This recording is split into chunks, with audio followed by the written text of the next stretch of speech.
Funeral services were held for the fallen Los Angeles firefighter. Glenn Allen was injured when ceiling collapsed on him during a house fire in Hollywood Hills. He died 2 days later in Cedars-Sinai Medical Center. His daughter gave birth the day after he died. The House of Representatives has voted to stop funding for the nation's largest provider of abortions. An amendment approved by the Republican-led House prohibits federal funding for Planned Parenthood. The bill was one of hundreds of amendments proposed to cut $60 billion of federal spending. The organization currently offers free health services, including contraceptives and cancer screenings for low-income patients. It has already been banned from using government funds for most abortion services. Brittany Johnson is here to tell us about the All-Star Game and other highlights in sports.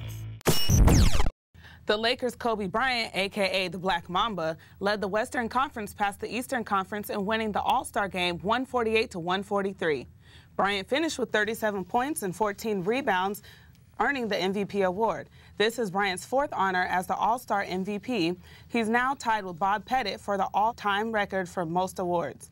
For the East, LeBron James led the pack with 29 points, 12 rebounds, and 10 assists, also known as the triple-double. The lack of defense not only helped the Stars shine with their fancy plays, but it also allowed the total score to reach 291 points. That's the most in history without playing in overtime.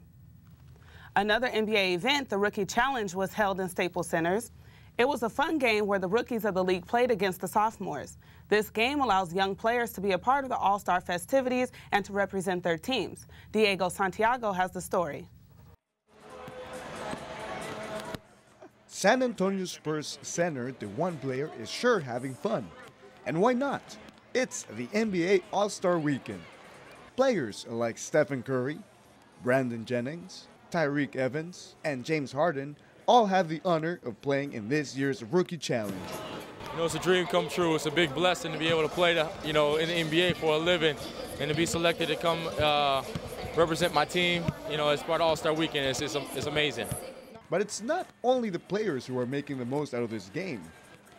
The cheerleaders are also ready to dance away.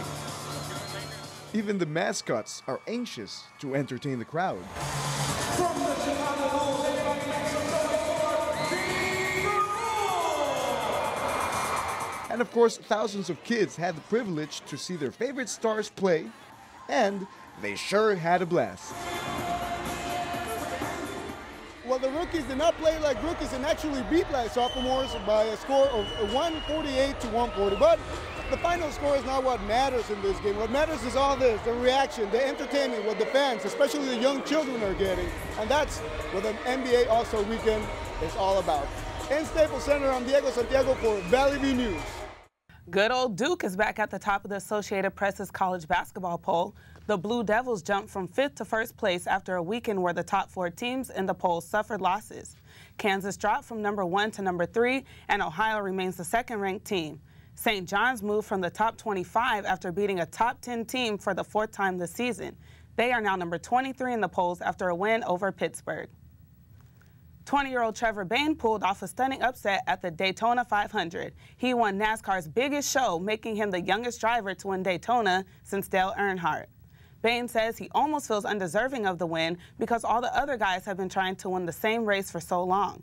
This was Bayne's first Daytona 500 and his 2nd Sprint Cup Series. He sealed the win driving for NASCAR's oldest team, which is the Wood Brothers. They have not run a full Sprint Cup season since 2006 and failed to qualify for the 2008 Daytona 500. Los Angeles Dodgers Foundation builds a new baseball field in LA area. I caught up with the team as they dedicated their 10th Dodger Dream Field at the Northridge Recreation Center. As the players arrive to their last destination on the Dodgers Caravan Tour, they are greeted by some of their biggest fans. The Dodgers Dream Foundation has teamed up with LA 84 Foundation in order to build a dream field at the Northridge Recreation Center. The event kicked off with one of the kids leading everyone in the Pledge of Allegiance.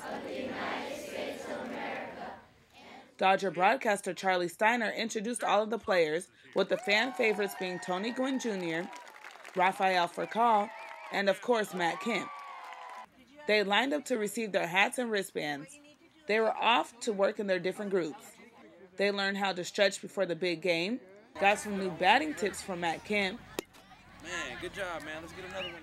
Learned how to strike someone out, run bases with Sweet Lou and Rafael Furcal, and even received some words of wisdom from Dan Newcomb. First of all, don't drink alcohol and don't smoke cigarettes. And surely don't do drugs.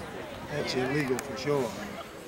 Outfielder Matt Kemp says it's very important for him to be here because when he was growing up, he did not get this experience. You know, getting to learn from big league players and them talking to me and telling me what it is I need to do to be successful. So for me to get back is very important.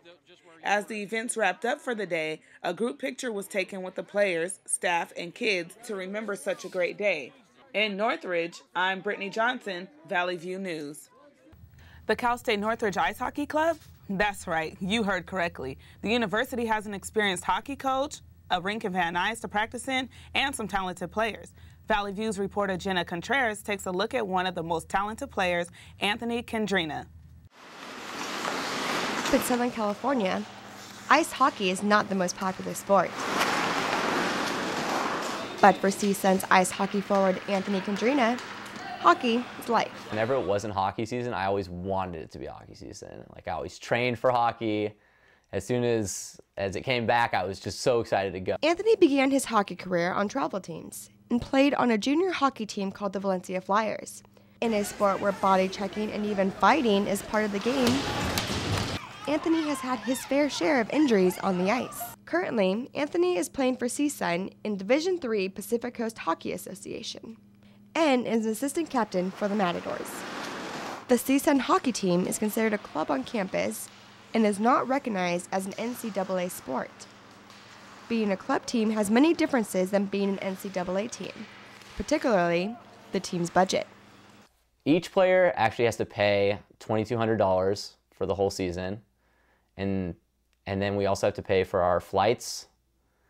So if we go to nationals, that's a separate charge. We went to Michigan, it was a separate charge. Since joining the team in 2009, Anthony has used his best weapon, his speed, to make a name for himself. Last year I averaged about 3 or 4 points a game.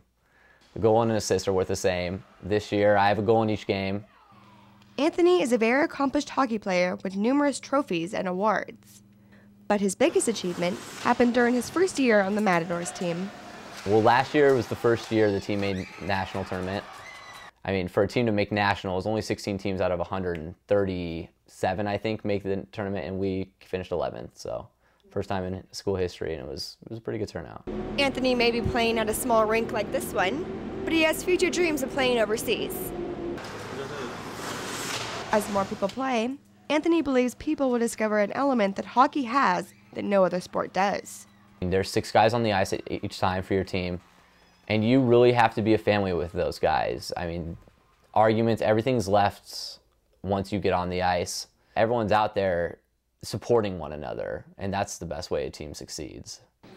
In Northridge, I'm Jenna Contreras for Valley View. Coming up after the break, we'll tell you who won at the box office, and Valley View News reporter Cody Colgrove reports on brave people learning the art of hang gliding.